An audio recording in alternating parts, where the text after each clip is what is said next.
What did you overhear when someone didn't know you understood their language? My boyfriend Felipe thought I couldn't understand Portuguese. I never corrected him. It started when we first met at this international students mixer thing 2 years ago. He was from Brazil and I was taking Portuguese classes but was still really bad at it. When he asked if I spoke any Portuguese, I panicked and just said no, because I didn't want to embarrass myself trying to speak it badly in front of a native speaker. As we kept dating, I got better at it because I was still taking classes. I was going to surprise him one day when I was good enough. But then this thing happened where I started noticing he would talk to his mom on the phone in Portuguese while looking right at me, like saying things about me while I was right there. At first it was sweet stuff like, she's wearing that blue dress I love, or she's making coffee right now and looks so cute. It made me smile inside hearing him talk about me like that. So I kept quiet about understanding. It became this weird secret I kept. I'd understand more and more each month but never let on. I thought it was harmless. Then last Christmas he invited me to spend the holidays with his family. I was super nervous but excited to meet everyone. His mom, Rafaela, was hosting everyone at her house. His brother Hank and sister Luana were there too with their partners. The first day was really nice. They all spoke English around me and were welcoming. Felipe translated some things they said in Portuguese and I just nodded and smiled like I couldn't understand. They made traditional food and we exchanged gifts and it was perfect, honestly. But then on the second night after dinner, I went upstairs to get my phone charger. I was walking back down when I heard them all talking in the dining room in Portuguese.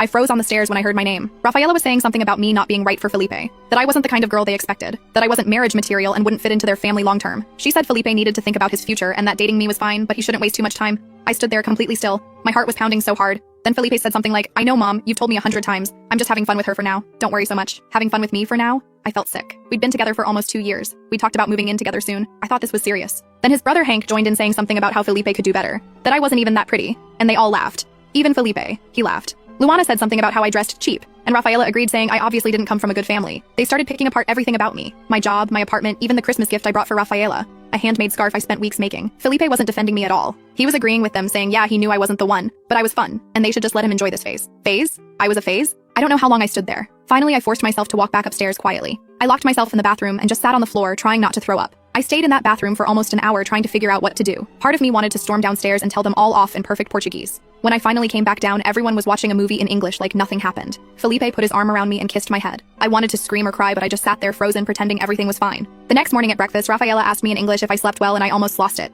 They were all being so fake nice to my face while destroying me behind my back in a language they thought was their secret code.